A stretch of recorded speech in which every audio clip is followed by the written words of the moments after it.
آب تقریباً همه جا هست، از رطوبت خاک و برگ گیاهان و یخها در کوهها تا سلولهای درون خودمان. بسته به عواملی مثل موقعیت مکانی، شاخص چربی، سن و جنسیت.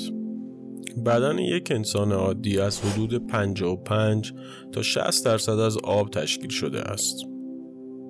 هنگام تولد، نوزاد انسان با جسمی متشکل از 75% از آب تشکیل شده که رسما شبیه ماهی ها هستند.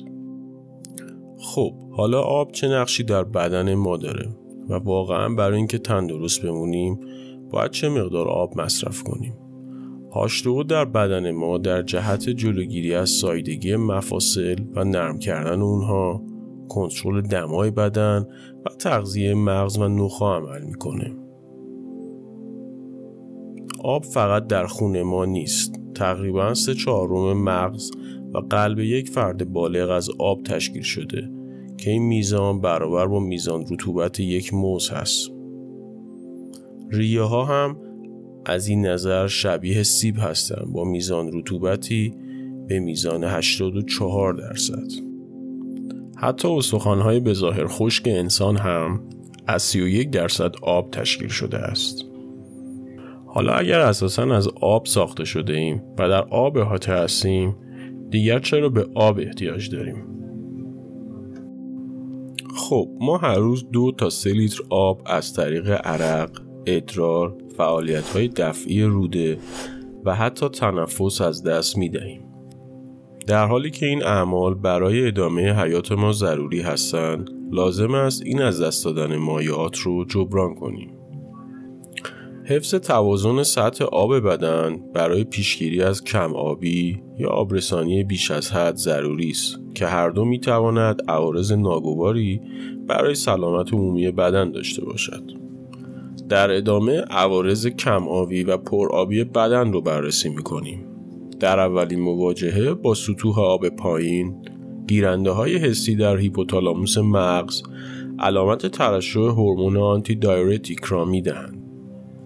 وقتی این هورمون‌ها به کلیه‌ها میرسند، موجب به وجود آمدن آکواپورین‌ها میشوند.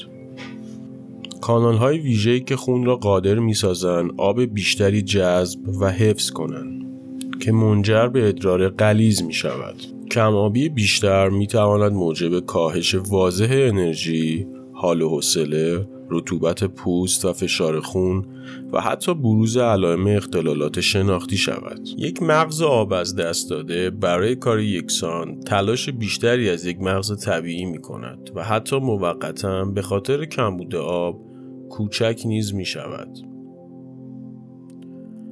آبرسانی بیش از حد یا کم سدیومی خون معمولاً به خاطر مصرف بیش از حد آب در یک بازه زمانی کوتاه رخ میده که ورزشکاران اغلب به اون دچار میشوند. در حالی که یک مغز آب از دست داده تولید هورمون آنتی دایورتیک را بالا برده، مغز بیش از حد آب رسانی شده ترشح اون رو در خون کاهش یا کاملا متوقف میکنه. الکترولیت های سدیم در بدن پر آب و رقیق شده و موجب تورم سلول ها میشوند. در موارد وخیم کلیه ها نمیتوانند حجم ادرار رقیق شده حاصل را تاب بیاورند و مسمومیت رخ میدهد که احتمالاً موجب سردرد، تهوع و در موارد نادر تشنج و حتی مرگ میشود. تا مدتها باور عموم بر این بود که میبایست روزانه 8 لیوان آب بنوشیم. این برآورد تا الان تعدیل شده است. حالا توافق همگانی این است که مقدار آبی که باید جذب کنیم تا حد زیادی به وزن ما و محل زندگی ما بستگی داره. مقدار مصرف روزانه توصیه شده بین 2.5 تا 3.7 لیتر آب برای مردان و از 2 تا 2.7 لیتر برای زنان متغیر است.